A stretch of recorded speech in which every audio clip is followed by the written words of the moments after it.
কি বানাচ্ছ? আমি মূলোর বড়া বানাচ্ছি। এই দেখো বন্ধুরা, সাদা মূলো।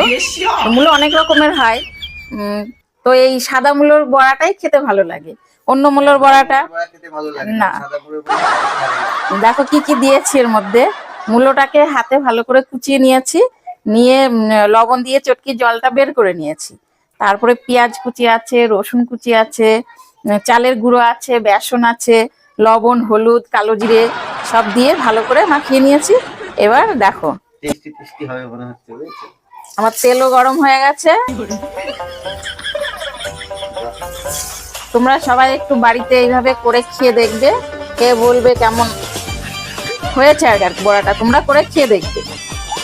আমি একটা কথা বলি বলো। বন্ধুরা, তবে যাই হোক তাই হোক সবই ঠিক আছে, কিন্তু এই মূলো খেলে আর মূলো খেলে আরেকটা